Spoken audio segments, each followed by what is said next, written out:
Olá, hoje nós vamos falar de um dos aspectos mais fundamentais do projeto político-pedagógico da Penn Life International School, a educação positiva. Aliás, Penn Life é uma sigla, Penn não quer dizer caneta, muito embora a tradução em inglês seja caneta, mas Penn é uma sigla que quer dizer Positive Education Network. O nome Penn Life quer dizer Positive Education Network for Life, ou Rede de Educação Positiva para a Vida. E hoje a gente vai falar especificamente do que se trata educação positiva. Talvez esse seja um termo muito novo, e aqui no Brasil nós sabemos que educação positiva ainda está numa fase bastante incipiente, mas a educação positiva, que tem uma base teórica na neurociência e na psicologia positiva, já tem uma trajetória bastante grande de algumas décadas de desenvolvimento de processos, de metodologias com resultados cientificamente comprovados. A questão, quando a gente fala de educação positiva, o que seria educação positiva? Educação positiva nada mais é do que tratar as questões acadêmicas integradas com as questões supra-acadêmicas. São as questões relacionadas ao acadêmico, como ensinar português, matemática, geografia e história, integrado com as questões de formação humana, a educação social, emocional, as questões éticas, a formação do caráter, a formação de virtudes, a resolução de conflitos, a resiliência, a criação da empatia, enfim, todos os aspectos que faz do ser humano ter uma existência plena. E a gente pergunta aqui para você, quem está educando os seus filhos? Quando a gente fala de educação positiva, que leva em conta todos os aspectos essenciais da formação da pessoa humana, a grande questão é como é que essa pessoa se desenvolve, como é que uma criança se desenvolve, cresce e forma o seu caráter, forma a sua personalidade, forma os seus valores éticos e morais. Hoje nós temos uma situação muito diferente do que nós experimentávamos décadas atrás. Até a década de 60, início da década de 70, as crianças formavam toda essa trajetória de desenvolvimento da personalidade, de valores éticos e morais, a partir de poucas referências. Quem eram as referências? O pai que tinha papel de pai, a mãe com papel de mãe, um parente mais próximo, um avô, uma avó, um tio que convivesse mais com a criança, o professor que tinha um papel bastante respeitado e característico, uma autoridade de professor, uma autoridade religiosa, seja o padre, o rabino, o pastor, dependendo da orientação religiosa da família, o governante, a polícia, enfim, a criança tinha uma ou duas dezenas de referências que tinham uma característica comum, elas eram convergentes. Normalmente essas referências apontavam para o mesmo lugar. Falavam, olha querido, você vai passar por aquela porta, olha, você vai por este caminho. E depois, o que aconteceu quando a mídia invade a existência das nossas crianças, dos nossos jovens, a quantidade de informação disponível se multiplica, essas referências proporcionalmente também cresceram e cresceram vertiginosamente. Vejam que hoje, uma criança, em comparação com crianças na década de 60, 70, tem, ao invés de 10 ou 20 referências para formar os seus valores, seu desenvolvimento de personalidade, essas crianças hoje têm algumas dezenas de milhões de referências. A questão é que essas referências não são mais convergentes, elas não apontam um caminho, que é um caminho mais ou menos igual, ela aponta caminhos completamente diferentes. Então hoje as nossas crianças e os nossos jovens têm uma base de referência dentro de um ecossistema que elas habitam, a sua casa não é sua casa, a sua escola não é sua escola, porque a sua casa e a sua escola estão assim, inundadas de informações, de modelos, de orientações que muitas vezes, ou na maioria das vezes, são divergentes, né? Então a mãe e o pai falam uma coisa, o professor fala outra, aí ele liga a internet, né? Aqueles influenciadores digitais falam outra ainda diferente. A pergunta: quem está educando o seu filho? O seu filho está sendo educado por quem? Pela escola? Pela família? Pelas referências? Muito bem, a educação positiva vem organizar esse escopo de referências que devem ser as referências mais importantes para a formação de boas virtudes, de bom caráter, né, de um desenvolvimento competente das questões socioemocionais, né, e é disso que a gente trata. A educação positiva, ela leva em conta a formação dos aspectos positivos da existência humana. Quando a gente fala de educação positiva, a gente quer colocar uma integração, uma sinergia entre a escola e a família. Porque a escola e a família, nesse contexto de milhões de referências, muitas ou talvez a maioria referências negativas, essas duas entidades, escola e família, são as últimas trincheiras da sociedade humana.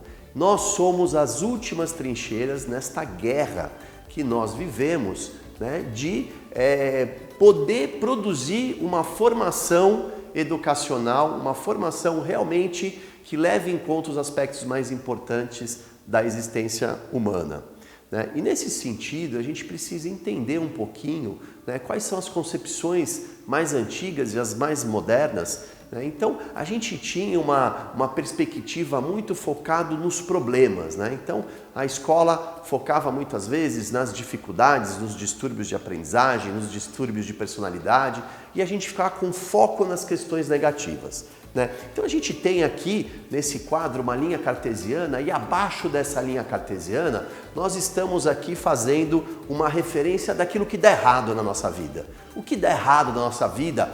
Poxa vida, eu tenho ansiedade, eu tenho estresse, eu tenho depressão, eu tenho fobias, eu tenho alucinação. São os aspectos que são tratados, né, na nossa sociedade, né, como problemas que precisam ser encaminhados para os profissionais. Quem são esses profissionais? A psicologia tradicional, né, que cuida disso, e a psiquiatria. Todos esses males, né, que afetam as pessoas na nossa sociedade estão catalogadas de forma científica num documento chamado DSM-5, que é o Manual Diagnóstico e Estatístico de Transtornos Mentais. Quando a gente fala de educação positiva, o nosso foco não é na deficiência, mas nas virtudes e nas forças. E essa foi a grande contribuição. Quando a gente fala de educação positiva, nós temos que falar de psicologia positiva, e a grande contribuição da psicologia positiva foi, né, estudar e colocar um foco científico naquilo que é bom na existência humana, nos aspectos que são, né, realmente belos, que elevam o ser humano a uma existência mais plena, né? E tudo aquilo que é bom na existência humana foi foco de pesquisa da psicologia positiva. E ao invés de focar o estudo em estresse, em demência, em depressão, né, o que essa ciência fez foi estudar, né, o que é humor, o que é gratidão, o que é integridade, o que é resiliência, o que é empatia. E com o foco nisso, existe um importante marco dentro da psicologia positiva, que foi a publicação do estudo do Peterson e do Seligman, né, que é o Manual de Virtudes e Forças de Caráter, né, que foi publicado em 2004. Então vejam que nós temos aqui, né, duas questões que são diametralmente antagônicas, né? Tudo aquilo que é negativo e tudo aquilo que é positivo na existência humana. Então a gente tem, por um lado, né, acima da linha do zero, aquilo que é positivo, e abaixo da linha do zero, aquilo que é negativo. Fazer educação positiva é tentar agir mais para formar forças de caráter e virtudes, para que a gente possa lidar menos com problemas, né? Então, se eu fosse, por exemplo, um gênio da lâmpada, né, eu poderia, por exemplo, te dar de presente uma capa vermelha. Essa capa vermelha te daria superpoderes de pai e de mãe. Para quê? Para resolver problemas. Então, seu filho entrou numa enrascada, seu filho está enfrentando um problema, você põe a tua capa vermelha e resolve o problema, né? Que ótimo seria se nós pudéssemos ter uma capa dessa. Mas eu, como um gênio da lâmpada, posso te dar uma escolha. Ao invés da capa vermelha, eu te dou uma capa verde. Esta capa verde, ela te dá superpoderes diferentes da capa vermelha. A capa verde te dá superpoderes de você desenvolver coisas que são positivas. Então aqui vejam que quando eu coloco a capa vermelha, eu estou resolvendo um problema, eu estou reagindo a um problema, eu estou sendo reativo. Quando eu coloco a capa verde, eu estou construindo uma coisa positiva, eu estou sendo proativo. A pergunta, você prefere ser reativo ou você prefere ser proativo? Na educação positiva, nós assumiremos uma postura de proatividade. Isso é, ao invés de ter que lidar com a depressão na infância, que hoje é uma realidade, infelizmente, a humanidade inventou depressão, né, e as crianças efetivamente ficam deprimidas hoje, né, ao invés de resolver problema de depressão, eu vou trabalhar para formar crianças e jovens que são mais resilientes, que são mais perseverantes, que são mais otimistas. E aí, com isso, eu crio virtudes e forças, eu crio aspectos do que? De proteção, né? Então, quais são os aspectos protetivos contra a depressão? Resiliência, perseverança, otimismo, né? Uma pessoa resiliente, perseverante e otimista dificilmente fica deprimida, né? Imagina, o que é melhor, né? Fazer um trabalho para formar forças de caráter como resiliência, empatia, perseverança, otimismo, ou lidar com problemas. Então essa é a ideia. Na educação positiva, nós vamos trabalhar mais acima da linha do zero do que abaixo da linha do zero. Seremos mais proativos do que reativos. E como a gente vai fazer isso? Nós vamos fazer isso, né, trabalhando com os ecossistemas que estão em volta dessa criança, em volta desse jovem, para que ele possa fazer toda a modulação de comportamento e desenvolver todas as capacidades sociais e emocionais para que esse controle regulatório seja o mais eficaz possível. Quando a gente fala disso, a gente fala em desenvolver funções executivas. São capacidades superiores de raciocínio. As nossas funções executivas regulam o nosso comportamento. Então, quando, por exemplo, eu experimento uma emoção negativa, se eu tenho funções executivas bem desenvolvidas, eu consigo, por exemplo, controlar um impulso. Eu consigo, por exemplo, gerenciar uma frustração. Então, são capacidades que são desenvolvidas a partir do desenvolvimento das funções executivas. E como se desenvolvem as funções executivas? Para isso, nós temos metodologias para que a vinculação e os modelos em volta desta criança sejam modelos que levam ao bom desenvolvimento das tais funções executivas. Imagine seu filho, né, do ponto de vista acadêmico ou pessoal, quanto sucesso ele poderia adquirir, né, integrando excelência acadêmica, caráter e desenvolvimento do bem-estar.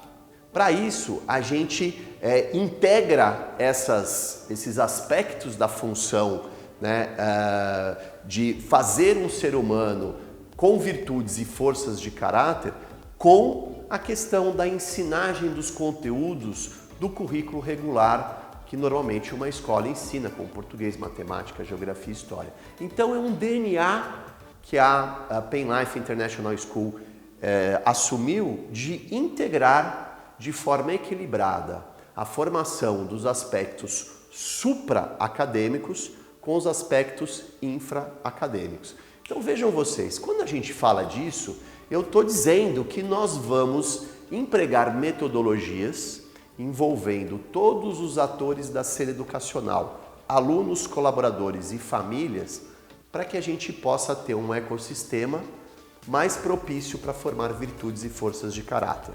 Quais são essas forças de caráter? Essas forças de caráter e essas virtudes, elas foram definidas de forma científica.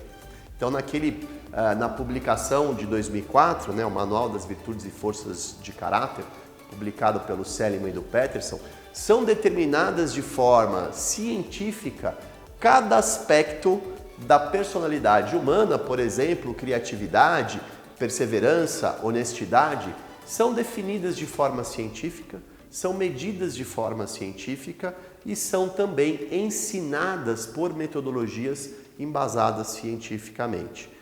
Eu pergunto a vocês, como é que a gente ensina caráter para a criança? Como é que você ensinaria gentileza para o seu filho? Como a escola ensinaria gentileza? Vamos fazer uma aula de gentileza? Será? Vamos definir gentileza é assim que se ensina gentileza? Não. Gentileza se ensina sendo gentil. Honestidade se ensina sendo honesto. Empatia se ensina sendo solidário. Então nós temos todos os aspectos metodológicos, não para fazer uma ensinagem direta, porque caráter não se ensina por ensinagem direta, por descrição do que é ser isto, ou este ou aquele aspecto das forças de caráter, mas se ensina por modelos. A metodologia seguida na Penlife é uma metodologia desenvolvida ao longo de 30 anos, uma entidade americana chamada Character.org, e essa entidade, durante 30 anos, desenvolveu os aspectos metodológicos para a gente fazer um ecossistema onde a criança está inserida, que combina com o ecossistema que está em casa. Então, a família e a escola assumem uma postura para que os modelos que convivem com o desenvolvimento dessa criança possam efetivamente formar as forças de caráter. Além disso, a gente tem um trabalho que foi adotado, que foi desenvolvido numa universidade americana, a Universidade de Emory, que fica em Atlanta, no estado da Geórgia, nos Estados Unidos, e foi construído um programa de educação ética, social e emocional. Esse programa tem o nome de C-Learning, e esse programa ele foi desenvolvido a partir da contribuição do Dalai Lama, mas não tem nada a ver com religião, e do Daniel Goleman, que é aquele autor das inteligências emocionais. E aí criou-se um programa focado em domínios pessoal, social e sistêmico que interagem com a consciência, a compaixão e o engajamento. E a partir disso foi criado um material didático.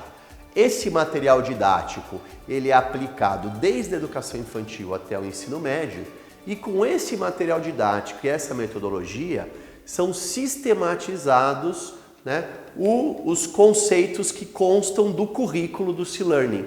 Então nós temos 9 componentes curriculares, por exemplo, no domínio pessoal, na intersecção com o engajamento, nós estamos ensinando a autorregulação e assim por diante.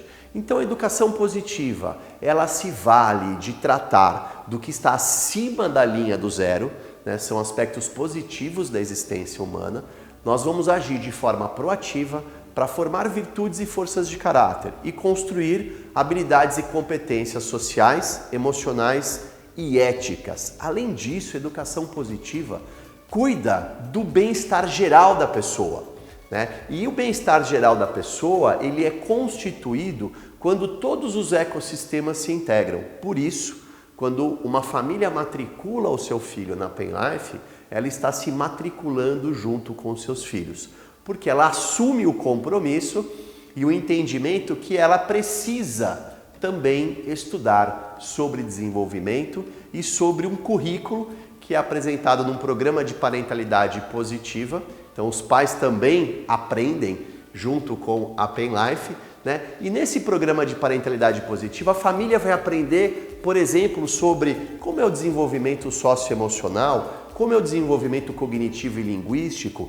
Quais são as interferências, por exemplo, das variáveis do ambiente físico e o contexto social, o que é autoeficácia parental, Como é que eu faço um ambiente com baixa exposição ao estresse e ao conflito, como eu trabalho com, por exemplo, frustração, enfim, com regras, com normas, consequências lógicas. Então vejam que a Penlife, ela vai além de uma ação focada ao professor e ao aluno. Ela traz a família para criar um ponto de sinergia, para que realmente todos esses aspectos positivos possam fazer uma formação efetivamente positiva e de excelência. Com isso, a gente consegue produzir um ser humano pleno de capacidades para se realizar tanto academicamente, profissionalmente, como também pessoalmente, e a gente constrói o bem-estar também, né? Como se constrói bem-estar, né? Produzindo atividades físicas diárias, cuidando daquilo que a gente come, né? Então, existe um programa de educação nutricional, cuidando da nossa saúde, né? Então, nossa saúde, como é que eu me mantenho saudável? Eu preciso dormir bem, né? Eu preciso fazer prevenção de doenças, prevenção de acidentes, preciso saber um pouquinho, aprender sobre primeiros socorros, né? E também cuidar das nossas capacidades de ter presença, né? O programa de Mindfulness é um programa já aplicado na Penlife desde a educação infantil até o ensino médio, que ensina o quê? Ensina a pessoa, o aluno a ter presença, né? Capacidade de focar a atenção, poder receber um estímulo, ter a presença de elaborar uma resposta e aí sim essa resposta é uma resposta adequada. Com isso eu consigo diminuir o estresse, diminuir a ansiedade e aumentar minha capacidade de olhar para o outro, aumenta a minha empatia, aumenta a minha compaixão. Tudo isso produz um bem-estar que é essencial para uma formação de excelência. Muito bem, esse foi um pedacinho do nosso projeto político-pedagógico aqui da Penlife International School, né? Fica com a gente que no outro vídeo eu trago mais informação e mais conhecimento para vocês. Vamos sempre falar de educação.